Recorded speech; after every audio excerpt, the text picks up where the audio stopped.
All right, thank you so much to our guest speakers for being able to attend the meeting today. I'm gonna introduce them real quick. So first we have Dr. Jean Doty. Dr. Jean Doty is a microbiologist with research interests in both environmental and medical microbiology. When not in the classroom, you can find Dr. Doty in the lab guiding students in their class-required or independent research projects. These student design projects are very diverse in topic, ranging from the heritability of musicality to the bioremediation of heating oil and contamination in soil. Her own research interests are in the interaction between humans and their microbiota. Dr. Doty teaches cell biology, genetics, and microbiology for students in their major and introductory microbiology and human genetics for students outside their major.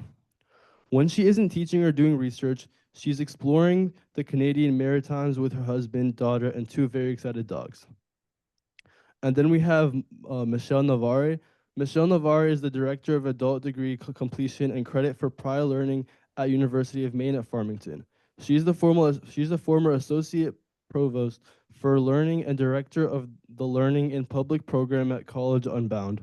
Previously, she was the Associate Professor, the Founding Director of the Writing Program, and the Associate Dean of Curriculum, Instruction, and Assessment, and the Senior Director for Innovation at DePaul School for New Learning, and an associate professor at Chicago City Colleges. Her research has focused on adult learners' competency-based education, credit for prior learning, writing instruction, and literacy studies. So without further ado, you guys can start your presentation. Thank you so much for making it. Thank you for that introduction. Yeah, so I'm going to get started first. I'm Dr. Doty, and I'm going to talk a little bit about the university and the particular degree completion program in biology that we have with Montgomery College. And then Michelle will talk a little bit more about the details of the process if you're interested in exploring this opportunity. So to start, I have to go. I want to talk a little bit about the University of Maine at Farmington because I'm probably pretty sure you don't know much about it. So this is a traditional residential college that's located in Western Maine. And this college was really traditionally a normal school, which meant that it was really primarily for teacher preparation, but it has expanded since then to have a robust arts and sciences college as well, where we have programs in biology, environmental science, and a whole bunch of other disciplines too. The University of Maine at Farmington is part of this larger University of Maine system. And so you can see all those stars on the map. So each of those is a location of one of the University of Maine campuses. And so we're located here in Western Maine. So this is considered the Western Mountain region of Maine because we are close to the Appalachian Mountains. So we have that kind of as our backdrop. So there's lots of recreational activities and opportunities in this region. A lot of people come here for those recreational opportunities. It includes lots of hiking. Of course, if you can see on the map, there's lots of lakes and rivers. So there's lots of boating and other kind of aquatic recreational activities as well. And then because, of course, it's cold here in Maine, we have lots of skiing opportunities. Our big ski region is only about 40 minutes away from Farmington, and that's Sugarloaf, USA.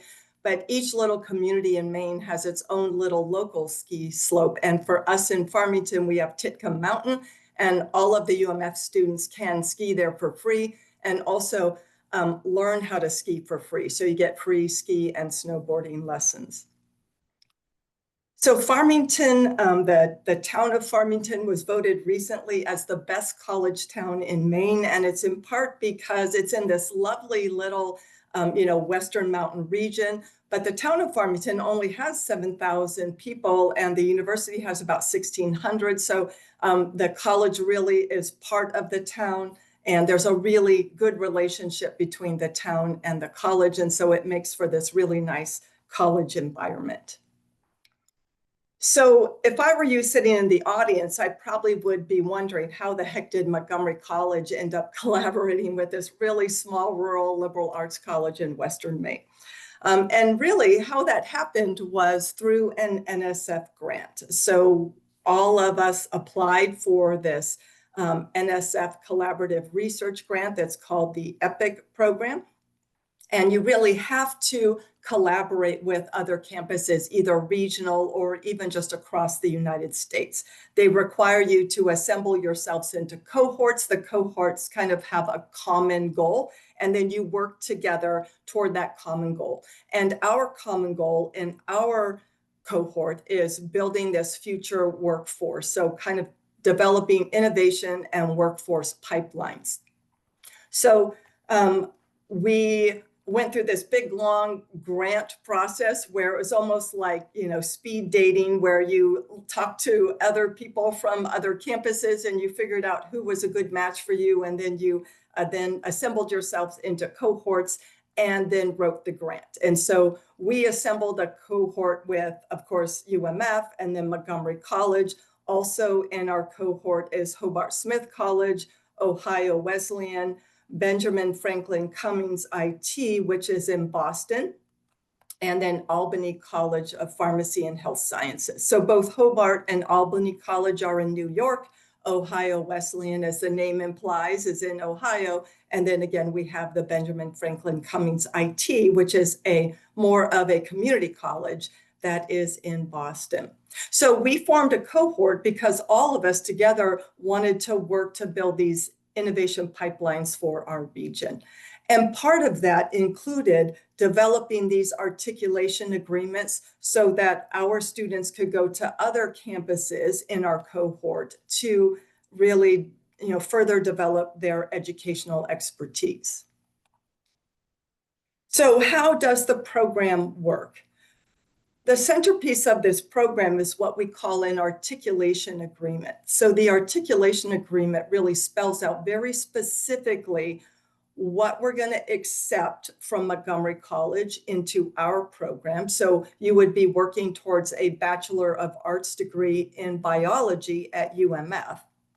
So again, the transfer course equivalency agreement spells out exactly which courses from your Montgomery College curriculum will be counted towards your UMF degree requirements.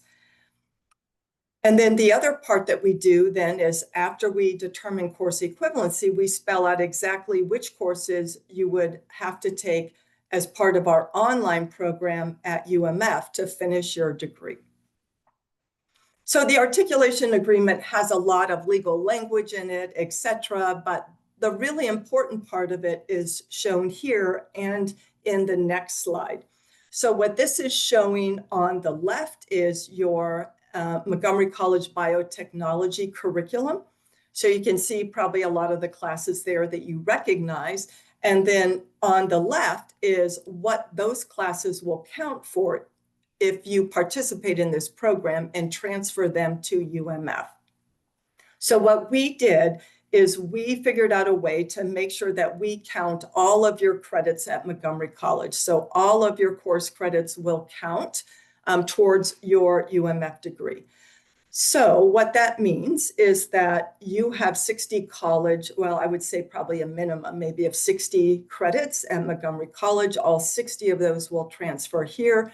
Our degree program, a bachelor's degree, requires 120, which means you'll take the other 60 here through UMF. And all of those courses will be online asynchronous. So this is going to be in the materials that you're provided, so you can look at that at your convenience. But this again is that transfer equivalency piece, showing exactly which courses at Montgomery College will transfer in for which of the UMF requirements. So the other part of that is, so we're accepting all 60 of your credits, then what's remaining for you to take here at UMF? And so to meet our UMF Bachelor of Arts degree in biology requirements, you would have to take these additional courses. And we also recognize that, I'm going to go back one here, that there may be places in here where you have an or, you can take this or that, right? And so we're flexible in terms of how that translates into the course equivalency. But these are the remaining requirements that you would need to take to earn the Bachelor of Arts degree. So again, you'd have to take some additional biology requirements, organic chemistry if you didn't take it at Montgomery College, physics if you didn't take it at Montgomery College. And then the rest of those classes are really just either general education or general elective requirements that we have. So if you add up this column here, including the 15, you're going to see that that adds up to 60 credits. So this accounts for the other 60 of your 120 UMF credits you would need to graduate with our bachelor's degree in biology. Now, you'll notice in looking at especially this one, there's a lot of little footnotes associated with some of these. So just to make sure that you have it in your materials, I've included here some of the definitions of those footnotes. So you can sort of look at those. And you know what, these probably mean more to you than they do to me because these are classes that you take there. But it's just spelling out where there's some flexibility in your requirements and as part of then that course equivalency. So there's this one and then also this one, right? So just a little more information. So for example, here, we consider history a social science. So if you take a history course at Montgomery College, it's going to count here in the social sciences rather than humanities, which means you might have to take another humanities course. So it's just kind of spelling out those sorts of things you need to keep in mind. One comment, Jean. Sure. You're a biotech major here. The one weirdity is you will take chemistry 131, which everybody takes. You will take 132, which is an elective.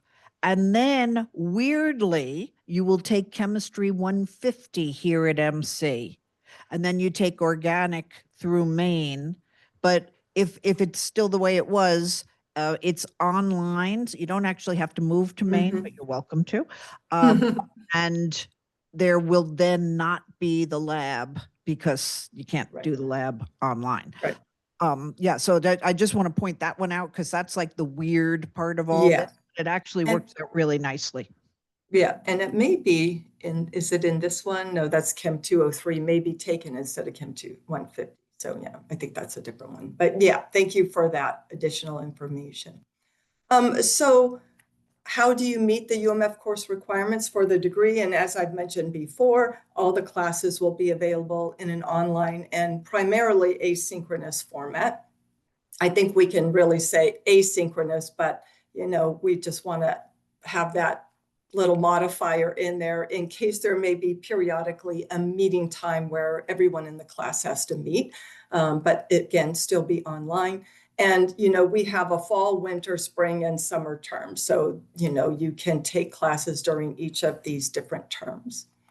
And so for courses with the lab component, there's a couple of ways we're dealing with this. The original idea is that if you're already working in the biotech industry, then we're going to waive any kind of lab requirement for the courses that you take here because you're getting enough relevant lab experience as part of your work.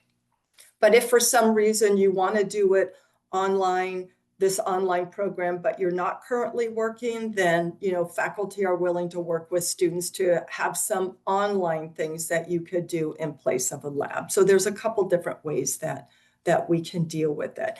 And what I should say at this point too is that, you know, if you're getting close to graduation, maybe you're not even thinking about more schooling at this point. But what I want you to do is think about 3 or 4, maybe 5 years down the road when you're in the workplace and opportunities for advancement actually are, you know, more readily available if you have a bachelor's degree. That this program was really designed for you to be able to work and earn these credits and work towards that degree at the same time. And it may even be that if you're working for an employer that offers some kind of tuition reimbursement, you may even get some help in paying for the courses that you're taking. So I think a lot of students, especially when you're getting towards the end, you're not really thinking about more school. You're thinking about getting a job. But just file this away for future reference because a few years down the road, it may be something that you want to explore.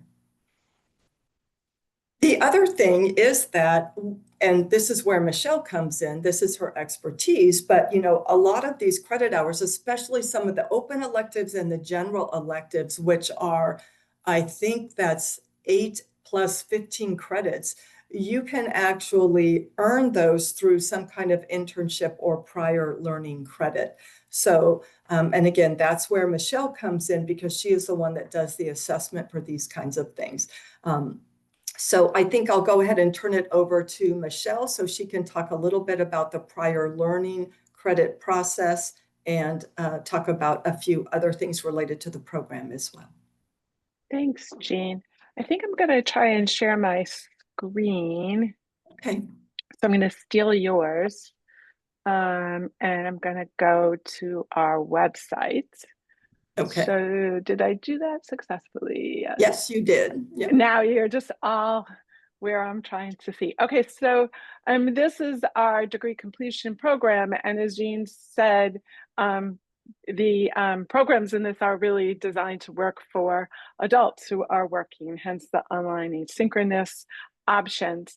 And I just wanted to direct your attention here to this program, which is the for Associates in Applied Science and Biotech. It's really designed for you guys. And it talks through it. When you're, if you decide you're interested or you want to learn more, I invite you to contact me. And what I do is I have taken the articulation agreement and turned it into a worksheet that we can fill out so that I can look at your transcript, and I know everyone's transcript is a little bit different, and we can see exactly what you have and what you would need to complete. And I can do this for you as you're thinking about whether you might want to join the program.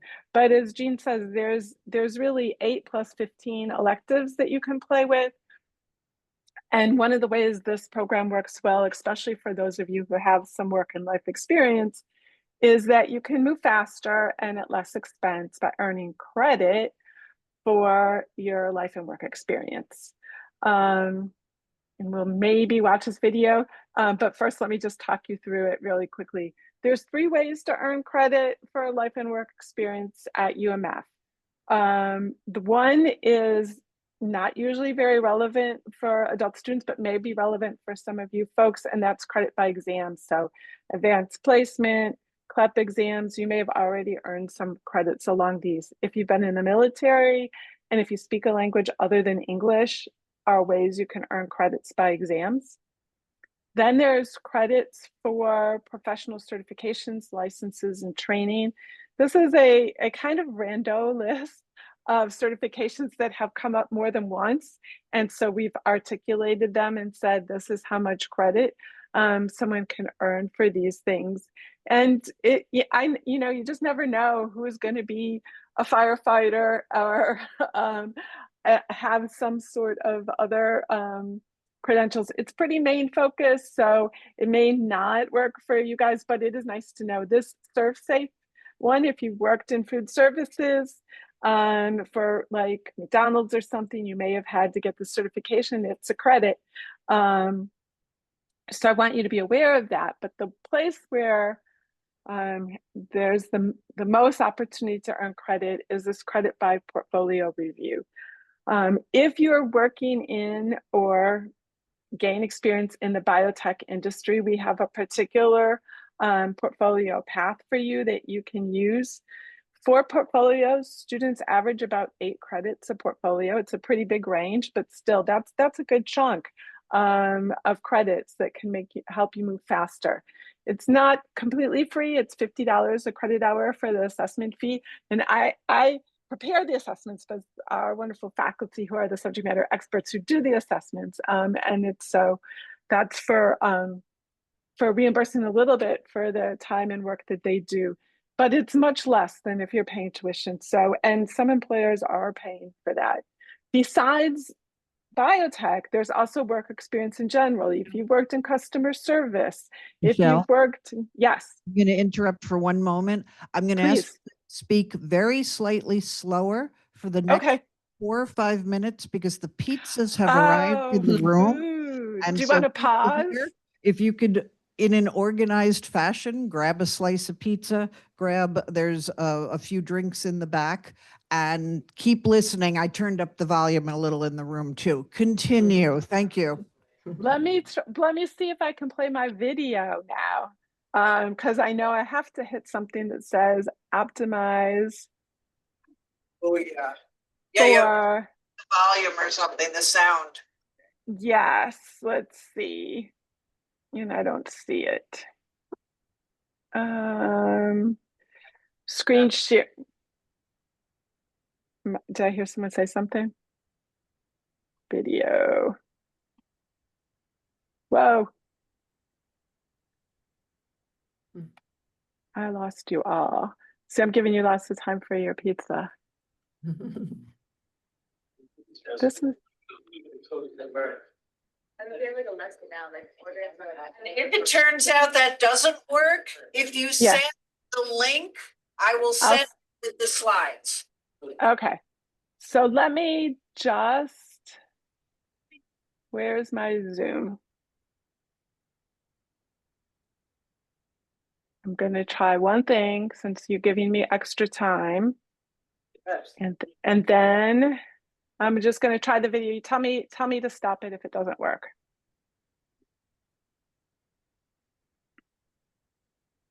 You're not hearing the volume, sorry. Yeah, that's what I thought. Oh, well, I'll send it to you. It is a couple of students who've talked about their experience doing portfolios, so it gives you a little sense of how that works. These folks are both mostly working in schools, so not exactly the same thing that you've done, but it gives you an idea. So besides, I'm going to come back to the work experience in biotech, but while you're getting your pizzas, there's also opportunities to learn portfolio credit if you speak languages other than English at work. You use your multilingual abilities in the workplace. We have a portfolio for that. If you do volunteer or community work or civic engagement, this can be anything from volunteering at a school, in a religious organization, political volunteering, any of that. We have a portfolio for that. If you're a leader, and this is whether or not you have a formal title of a leader, you're the person who makes things happen. There's an opportunity to do a portfolio for that.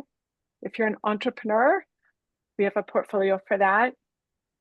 Creative endeavors is music, theater, dance, any Etsy, jewelry, any kind of thing that you do that's creative, especially if other people are interested in it. And family caregiving is if you've cared for someone, an end of life or a special needs child.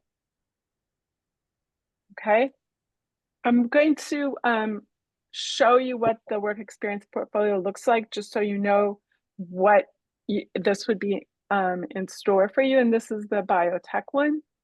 If you're meaning to share your slides, you have to change. I'm not sharing. Still from the video. Oh my gosh, I'm sorry. Okay, wait. Stop share and share again. Desktop. Do you see something that says biotech work experience? Yep. Okay. So each of these has the same basic format. It's 4 parts. And the first part you could do today. It's your date, name, and title. But then the other parts are a little bit more of a lift. It's describe your experience, reflect on your experience, and provide supporting documentation.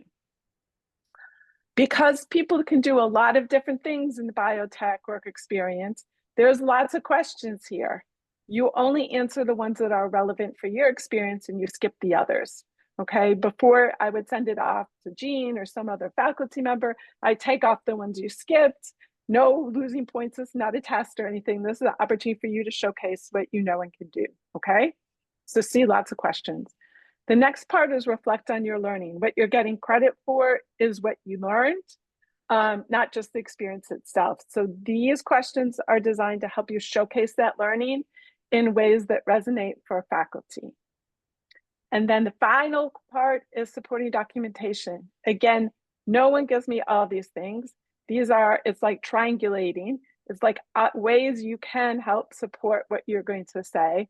Although I will say letters of support are extremely valuable because they corroborate what you've said, and they often shine a light on strengths that you take for granted because you're so awesome and you don't think about it. So that is what all of these portfolios look like, and they're a lovely opportunity to move a little bit faster and a little bit less expense. So I am going to stop sharing my screen. And I don't know if, Jean, you have more or we open up to questions. And you're muted. Oh, no. Jean, you're muted.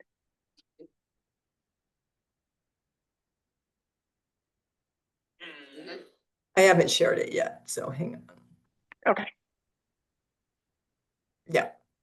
So the last thing I think that I wanted to mention was just how much it cost, right? So for Montgomery College graduates, you pay what we call a reduced tuition through the New England regional program called the NEBI program. So it's a regional tuition program. And the current NEBI rate is $536 per credit hour. And that's not full in-state, but it's not full out-of-state. Again, it's sort of in between with this regional tuition. So our geographic neighbors, right, will pay this rate. Like students from New Hampshire and Vermont and Massachusetts and Connecticut, et cetera, would pay this regional rate. So you would get the same regional rate. And so if you're looking at taking, say, something, especially if you're working full-time, 5 classes per year, maybe 1 each term, and then a couple in the summer, then it's possible really to finish it within a couple years. But if you do the prior learning credit or internship, it can reduce the amount of time because it's going to take a lot of those elective credits off your plate. So you're really just focusing on those academic classes that are required. So just to emphasize again, Michelle had talked about this already, but we just want to remind you of the contact information. So the place to start would be with Michelle because she's the one that does the initial assessment. You go through the worksheet. She can tell you something about, what your credit, what your course load is going to look like, or which courses you'll need to take specifically based on your transcript. And so there is her contact information there. And then there's a couple links in here to that degree completion website that she was showing, and then also to that form that you use for filling out your particular courses that you've taken as a starting point for you and Michelle to have that conversation. So I know we ran a little bit over, but I'll go ahead and stop sharing the screen and we'll open it up for questions. Thank you very much for doing that. So I know everybody heard this, but this is a transfer option for biotech students. Are there questions? Yeah. I was Just by the way, online, you can type your questions into the chat or raise your hand and then we'll ask you to turn your mic on.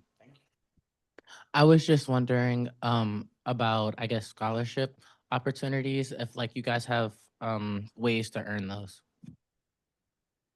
There are scholarships, a lot of them are Maine based. And so they would be scholarships that probably you could apply for once if you came here in person, or I guess maybe also if you were an online student, it depends, right? But you would have to apply, I think, once you were here. But there are some scholarships available.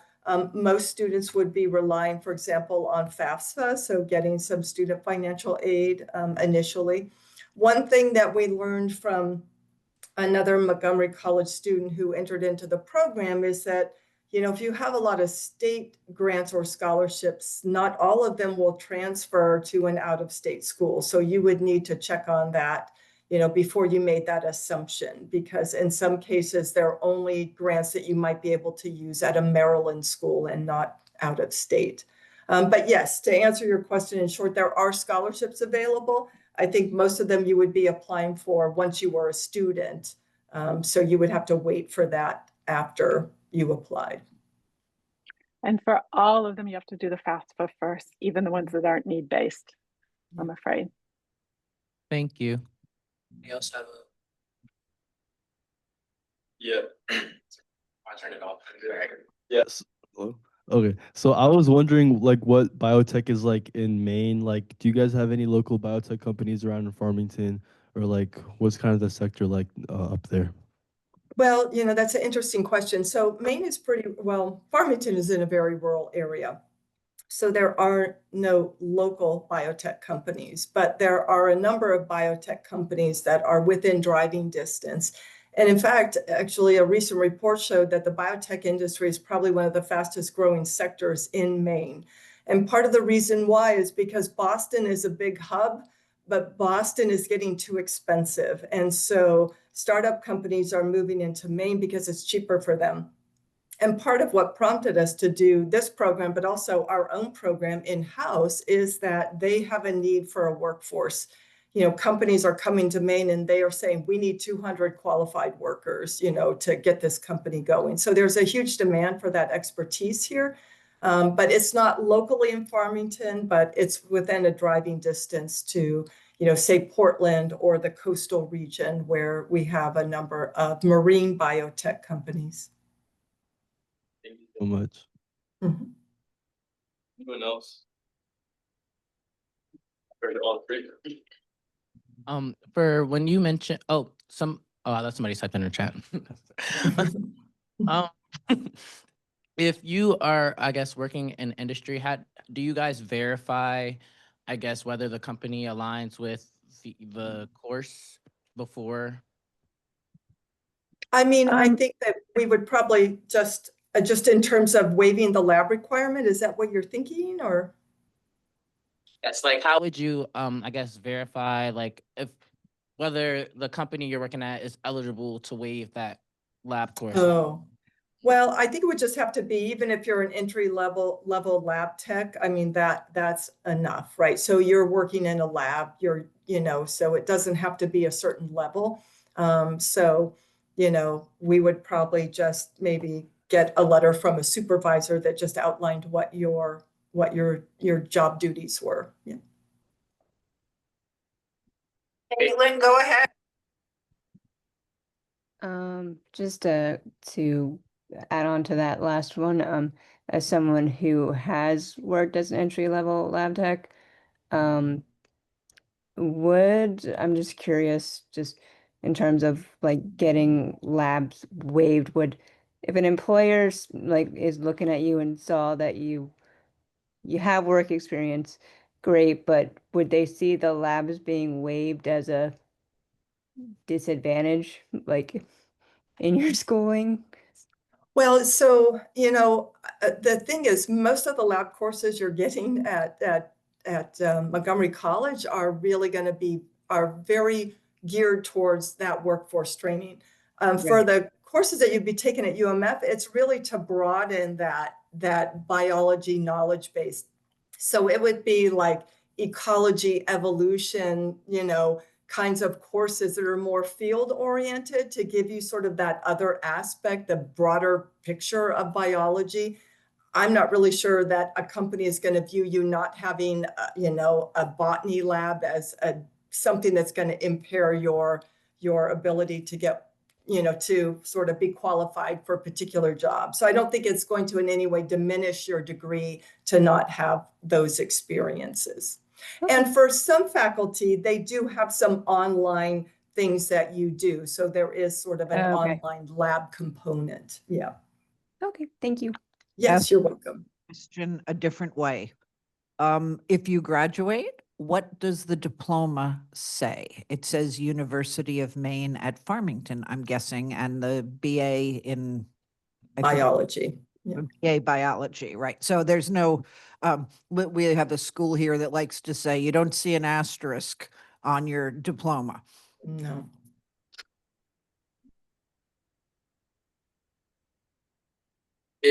I just was wondering, is medicinal chemistry offered as one of the courses? If you know, I don't. Yeah, no, we don't. So it's a pretty small liberal arts college. So we have analytical chemistry, but not specifically medicinal. So it's kind of a more general analytical chemistry course, not focused specifically in that way. Thank you. Aside from people transferring from the biotech program at Montgomery College to your institution, like what do four-year biology students that graduate from University of Maine at Farmington with the bachelor's in biology, like what do they do after they graduate with that degree? Well, they take three different paths. So I think a lot of our students end up going into the healthcare industry, right? So they go on to a professional school for, nursing or nurse practitioner, PA, medical school. So we have a fair number of our students that choose that path. We have a lot of students that go on to graduate work, usually in molecular and cellular biology, right? And then we have students that will go out and work for some kind of state agency or work for nonprofits. Especially a lot of our field biology students will work for some of the local nonprofits with an environmental or ecology focus, or they work for government organizations like the EPA or we have locally here a Department of Marine Resources. So they go into that sector. But because this biotech is kind of a growing area in Maine, we're developing sort of this biotech training program here too, to try to provide that pipeline, because remember that was one of the original goals of the grant, was this workforce pipeline, to not only try to help you meet your goals of providing this workforce pipeline into the biotech industry, but for us as well. Anybody else? Questions? Any other questions?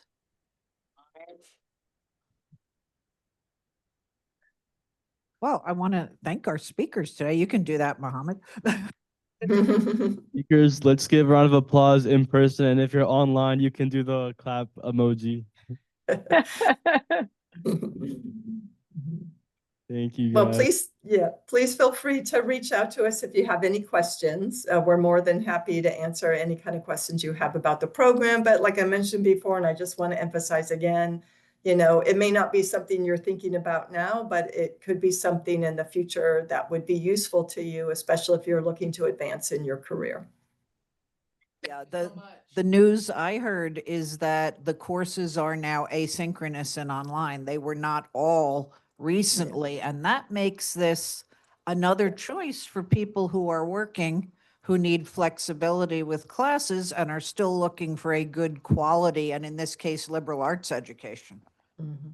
Exactly. Yeah, thank you. Yeah, well, thank you so much for inviting us, and good luck. I know it's a tough part of the term for everybody, so good luck with everything. And Lori, I will see you in DC. Thank you all, and Yeah, don't thank you. hesitate to reach out with any questions.